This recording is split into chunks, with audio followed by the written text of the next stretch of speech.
আসসালামু আলাইকুম দর্শক শ্রোতা। আজকে আমরা আকুপাংচারের আরো একটা সফলতা নিয়ে আপনাদের সামনে চলে আসলাম। আচ্ছা, আপনার নাম কি? কোথা থেকে আসছেন একটু বলেন? আমার নাম ইসামুল তাহমিনা। আমি এসেছি মেহেরপুর জেলা থেকে। আচ্ছা, আপনার কি সমস্যা ছিল যেটার জন্য আমরা আকুপাংচার আমার দিচ্ছি? এই যে হাঁটুর ব্যথা, আমি ভাঁজ করে বসতে পারতাম না, সমস্যা হতো।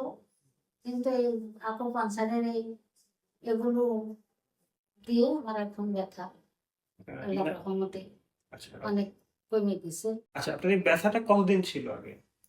এর আগে হুম, আকুপাংচার দেওয়ার আগে কতদিন ব্যথায় ভুগছেন? আমার অনেক দিন আগে বাবা, হুম। এই ব্যথা আমার 5-6 বছর আগে পর্যন্ত ছিল। তারপরে আকুপাংচার নেওয়ার পর এখন আপনার কোনো ব্যথা আছে? ব্যথা টিপলে নাই, কিন্তু একটু হাঁটু একটু ঘোরাতে ফেরাতে গেলে পায়টা একটু ব্যথা করছে। অনেক পরে। কিন্তু আমি এখন ওই যে ভাঁজ করে যে একেবারে বসতে পারতাম না, হুম, এখন পারি, আচ্ছা, এখন পারছি আর কি। তার মানে ব্যথা অনেক কমছে। অনেক কমে গেছে অনেক এখন। কমছে। এখন ভাঁজ করে আগে বসতে পারতেন না, এখন না না, বসতে পারতেছেন।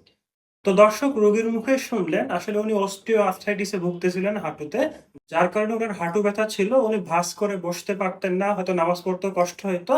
এখন আল্লাহর রহমতে আকুপাংচার উনি ৯টা সেশন নিছেন। ৯টা সেশন নেওয়ার পর ওনার ব্যথাও চলে গেছে, প্লাস উনি ভাঁজ করেও বসতে পারতেছেন। তো আপনাদের যারা এরকম হাঁটু ব্যথায় ভুগতেছেন তারা কিন্তু আকুপাংচার নিতে পারেন। আকুপাংচার নিলে কিন্তু আপনার ব্যথাও রিমুভ হবে এবং আপনার যে মুভমেন্টের যে অসুবিধাটা এটাও কিন্তু দূর হবে। তো আজকের মতো এই পর্যন্তই। সবাই ভালো থাকবেন, সুস্থ থাকবেন। আসসালামু আলাইকুম।